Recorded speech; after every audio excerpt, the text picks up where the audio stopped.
안녕하십니까, 알림이 황희두입니다. 시작하기에 앞서 간만에 다행인 소식을 먼저 전해드리려고 합니다. 어제 더 탐사 최영민 대표, 강진구 기자 다행히 구속영장 기각됐다는 소식이 전해졌죠. 지금부터 하나하나 바로 잡아가야 된다 생각하고요. 오늘 김어준의 뉴스공장 TBS에선 마지막 방송이 진행됐습니다. 실시간으로 무려 10만 명이 넘게 막방을 시청했는데요. 국민의힘 측에선 계속해서 김어준 총수를 저격하고 있죠. 김종혁 비대위원도 실체가 드러났다, 흑역사 남게 될 거다, 이런 식으로 오히려 본인의 흑역사를 남기고 있는데요. 해당 소식을 접한 시민들은 저 잣대로 종편에다가 얘기한 사람 한 명이라도 있냐, 이런 비판의 목소리를 안 낼 수가 없는 상황입니다. 그리고 더욱더 황당했던 건 TBS 직원 10명 중 6명이 김어준 방송은 편파적이다, 이렇게 목소리를 냈단 겁니다. 오늘 막방을 이유로 TBS를 구독 취소한다는 분들이 계속해서 늘어나고 있고 1월 9일부터 다시 본격적으로 새 출발한다고 하죠. 첫 게스트로 유시민 작가님이 출연하신다고 해서 벌써부터 많은 기대를 불러오고 있는데요. 지금 국민의힘이 정신 못 차리는 건 TBS뿐만 아니라 MBC, KBS에까지 저렇게 비난을 퍼붓고 있단 겁니다. 그냥 자기네 마음에 안 들면 뉴스 농단이라 그러고 편파 왜곡이라 그러고 불공정 뉴스 보도라 하고 여느 독재 정부보다도 더더욱 심각하게 흘러가고 있는 것 같은데요. 그래서인지 어제 KBS 더 라이브 보신 분들은 아시겠지만 정말 빵빵 터지는 내용들이 많았습니다. 이렇게 포토제닉상도 주고 김은혜 수석은 전국 청력 자랑상을 받기도 합니다.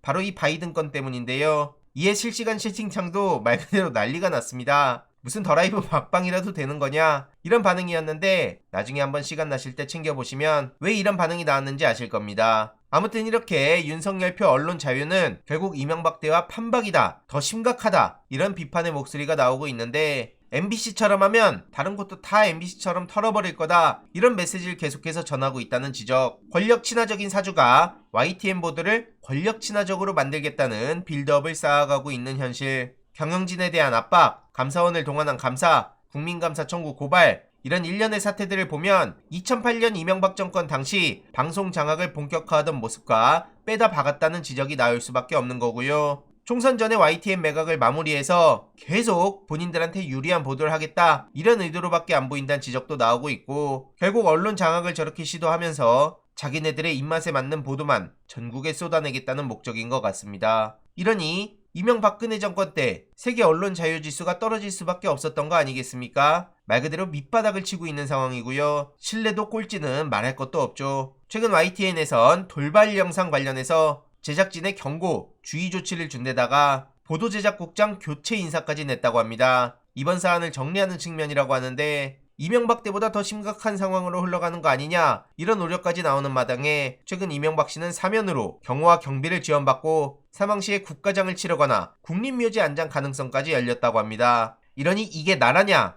라는 구호가 다시 수면 위로 올라온 거죠. 종편 편향은 말할 것도 없고 언론 편향도 정말 기가 막힌 게 한두 개가 아니죠. 최근 미디어스 전혁수 기자는 중앙일보의 내로남불을 꼬집었는데요. 최근 민주당을 향해 윤석열 사단 딱지 붙이는 건 흉측하다, 이렇게 비난을 퍼부은 중앙일보가 정작 문재인 정부 당시엔 친문검사 낙인 찍기에 주저함이 없었다는 지적입니다. 이런 식으로 친문검사 낙인 찍었던 게 한두 건이 아니라는 보도가 이어진 건데, 이런 내로남불에도 어떠한 사과와 반성도 한 적이 없죠. 조중동, 종편 이외로도 이런 비슷한 곳이 엄청나게 많기에 언론 정상화에 대한 요구가 커진 거 아니겠습니까? 지금 윤석열 정부의 검찰은 민주주의 파괴 도구로 전락한 마당에 말할 것도 없고요. 게다가 윤석열 대통령은 지금 무책임한 전쟁 선동을 하면서 국민들을 불안에 빠뜨리고 있습니다. 이런 와중에 대통령실에선 또 사고를 쳤는데요. 신년 연합장 디자인을 그대로 베껴왔다는 논란입니다. 신년 연합장에 사용된 이미지가 일부를 제외하고 해외 작가 작품과 일치한다는 지적을 받고 있는 거고요. 이게 대통령의 신년 연합장이고 지금 표절 의혹을 받는 작품은 바로 이겁니다. 그대로 빼다 박았다는 말밖에 안 나오죠. 문제는 이런 거의 유사한 이미지를 쓰면서 출처 표시도 안 했고 일부를 변형해서 사용했다는 지적을 받고 있는 건데요. 이걸 직접 디자인한 것처럼 보도자료까지 내놔서 더더욱 논란이 커졌죠. 오마이뉴스 보도 직후 대통령실에선 그게 전혀 사실이 아니다, 적법한 라이센스 계약을 통해 구현한 거로 알고 있다, 이렇게 해명을 했지만 보시다시피 엄청나게 많은 비판이 이어지고 있습니다. 하는 것마다 사고를 치는 윤석열 대통령과 대통령실, 결국 연말을 무단복제, 표절 논란으로 마무리하는 것 같습니다. 추가적인 소식 계속 전해드리도록 하겠습니다. 이번 내용도 유익했다면 구독, 좋아요, 알림 설정 멤버십 가입 정말 큰 힘이 된다는 점 말씀드리고 싶습니다. 주위에 널리 공유 부탁드립니다.